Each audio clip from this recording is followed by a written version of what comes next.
കരുവന്നൂർ സഹകരണ ബാങ്ക് തട്ടിപ്പിൽ ഇഡി നാളെ കുറ്റപത്രം സമർപ്പിക്കും. കലൂർ PMLA കോടതിയിലാണ് കുറ്റപത്രം സമർപ്പിക്കുക. ശ്രീകാന്ത് കൊച്ചിയിൽ വിശദാംശങ്ങളുമായി ചേർന്നു. ശ്രീകാന്ത്, വിശദാംശങ്ങൾ. സുഹേൽ, ഈ ഘട്ടത്തിൽ വരുന്ന ഏറ്റവും സുപ്രധാനമായ വാർത്തയാണ് കരുവന്നൂർ സഹകരണ ബാങ്ക് തട്ടിപ്പുമായി ബന്ധപ്പെട്ട് നാളെ എൻഫോഴ്സ്മെന്റ് ഡയറക്ടറേറ്റ് കുറ്റപത്രം സമർപ്പിക്കാൻ പോകുന്നു എന്നുള്ളത്. കിട്ടുന്ന വിവരമനുസരിച്ച് 83 പ്രതികൾ ഈ കേസിലുണ്ട് എന്നാണ് മനസ്സിലാക്കുന്നത്. CPM-ന്റെ മുതിർന്ന നേതാക്കൾ ഈ പ്രതിപ്പട്ടികയിൽ ഉൾപ്പെട്ടിട്ടുണ്ട് എന്ന വിവരം കൂടി ഇപ്പോൾ പുറത്തു വരുന്നുണ്ട്. നാളെ കലൂർ PMLA കോടതിയിൽ ഈ കുറ്റപത്രം സമർപ്പിക്കും. കുറച്ചധികം നാളുകളായി കുറ്റപത്രം സമർപ്പിക്കും എന്ന് പറഞ്ഞിരുന്നെങ്കിലും അത് കൃത്യമായി ഏത് ദിവസത്തേക്കാണ് ഉണ്ടാവുക എന്നുള്ളത് എൻഫോഴ്സ്മെന്റ് ഡയറക്ടറേറ്റ് വ്യക്തമാക്കിയിരുന്നില്ല. പലതവണ ഈ കുറ്റപത്രം സമർപ്പിക്കുന്ന തീയതി മാറ്റിവെക്കുകയും ചെയ്തിരുന്നു.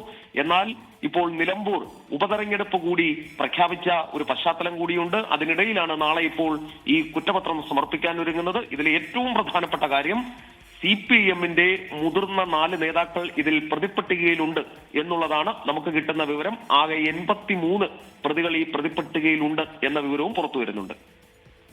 തീർച്ചയായും ഏറ്റവും പ്രധാനപ്പെട്ട വാർത്തയാണ്. 2021 ഇഡി കരുവന്നൂർ ബാങ്ക് തട്ടിപ്പുമായി ബന്ധപ്പെട്ട് കേസെടുക്കുന്നു. ഇപ്പോൾ വർഷങ്ങൾക്ക് ശേഷം ഇപ്പോൾ നിലമ്പൂർ തെരഞ്ഞെടുപ്പ് അടുത്തിരിക്കെ ഈ പശ്ചാത്തലത്തിൽ ഇഡി കുറ്റപത്രം സമർപ്പിക്കാൻ പോകുന്ന ഏറ്റവും പ്രധാനപ്പെട്ട വാർത്തയാണ് ശ്രീകാന്ത് നൽകിയത്.